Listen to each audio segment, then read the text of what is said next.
What a headshot! What a head! How's it guys, this is Dayvy, FPL, and welcome back to the Fantasy Premier League video here on my channel. Now in this video, I'll be taking you through my team selection for the upcoming Game Week 6. So Game Week 6 has actually turned out to be a pretty stressful game week, to be honest, as I might be wildcarding or I might not be. Hopefully you guys can help me out in this video. I'll be going over my team at the current moment, and you guys can tell me if you think I should activate the chip or not. I've also made one confirmed transfer that you guys would have seen in the transfer plan, but I'll first start the video off with a quick review of how Game Week 5 went. So this team selection might be all over the place, I do apologize, but it's kind of a lot to get through in terms of the wild card. So if that's something you guys are interested in, sit back, relax, and let's get straight into it. So as mentioned, a very quick review of how Game Week 5 went. It was a pretty decent week, to be honest, but I'm only going to show the rank around Game Week 10 as it's too volatile at the moment. You guys can let me know how your game week went. Was it a good week, a bad week, or an average one? Drop in the comments down below. So seeing where those 75 points came from, and on our bench we actually had some bench points, it was only 2 points though from Winks. So Harwood Bellis and Ben Johnson haven't really been performing, but they are pretty cheap. But at least Winks played the game, but would have loved a few more points. At least our goalkeeper Henderson scored some massive points against Manchester United, racking up save as well as bonus points. So it's very weird, he can't do it against the easier teams, but against the better teams, he gets the points. Maybe he's a hold for the harder Crystal Palace fixtures. Then the points continued in our defensive department. Trent got 11, Konza got 9. Only Pedro Porro the disappointment with 2 points.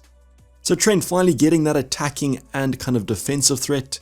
The patience is paid off with the most expensive defender in the game, but he looks like a great option at the moment. Then finally with Konza, thought the points were gone with the clean sheet, but no, he scored in basically the last minute. So 9 points, I'm going to take that all the way to the bank for the player I brought in a few game weeks ago. Added bonus was that Dunk also didn't get many points. Then finally, as mentioned, Pedro Porro with only the 2-point appearance. Spurs just can't keep clean sheets at the moment. Would have really loved if we got a full house of kind of defensive and attacking returns, but trust Spurs to absolutely bottle it. Now midfield department was pretty kind of hit or miss. Mo Salah unfortunately was outperformed by Erling Haaland, the second best Camsey option. He ended up with 1 assist and 6 points, doubled to 12. Now when Liverpool scored so many goals, would have really loved if Mo Salah was more involved, but it seems like the Luis Diaz show at the moment. But still, no regrets, thought he was the best option with the better fixture. Haaland had Arsenal after all. Then Eze with the 3-pointer after missing one big chance and another smaller chance, just can't get into consistent form at the moment. So don't really know what to do with him. He has some good games coming up, but hasn't been great.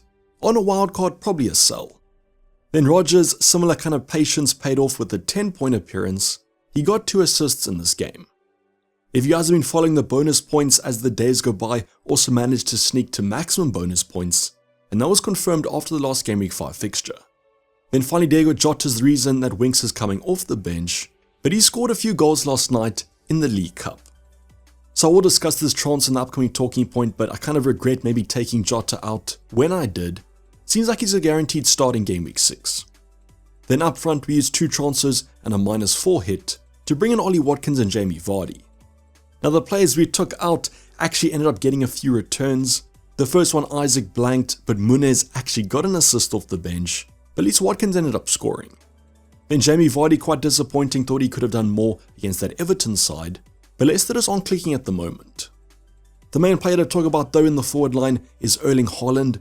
A 9-pointer against Arsenal is not too shabby, so congrats if you guys went for him with the armband. Just so consistent at the moment, it's actually ridiculous. Has to be the first player if you guys even are going to wildcard. But these players managed to amount 75 points, some differential points here from someone like a Konza and a Rodgers. How did your game week go? Was it a good one, a bad one, or an average one?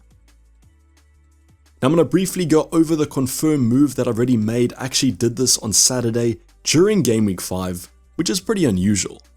Once I saw that Jota was going to be kind of rotated with Darwin Núñez, I thought I would take him out, and I brought in Mbeumo before his price rise. Now Mbeumo might actually rise in price tonight yet again, so if you guys want to go for him, I would probably do it. But looking back, I probably would just keep Jota if you guys have him. After last night's game, Darwin Núñez played a full 90 minutes, whereas Jota played less than 60 for the second time this season, so it looks like he should be starting against Wolves on the weekend. Now while I think Mbeumo is a better option, even in Game Week 6, don't think it's worth the transfer if you guys have Jota still.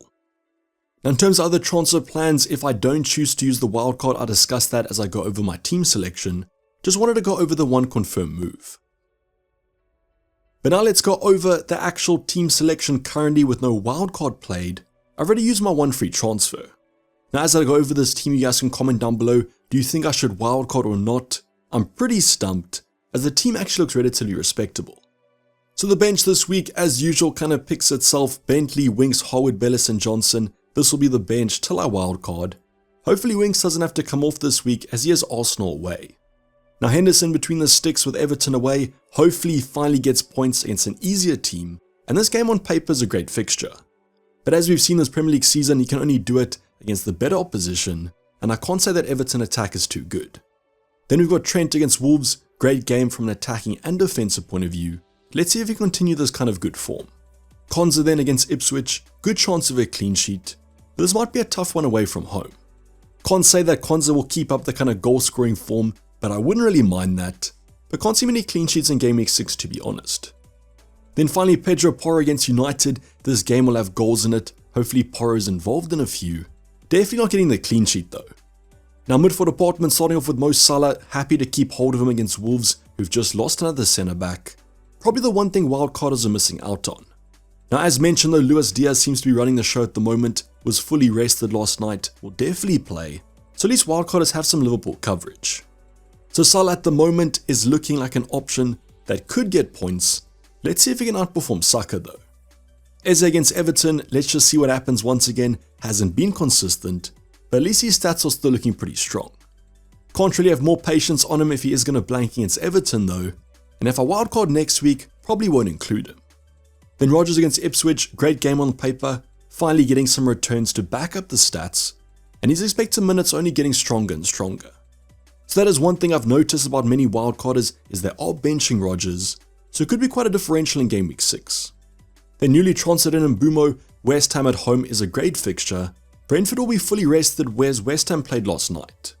Might even be an outside captaincy punt if you guys do want to go there, but probably would classify him a little bit less than Salah, Haaland and Saka. Speaking about Haaland and captaincy, he's our captain at the moment, against a pretty leaky Newcastle defense.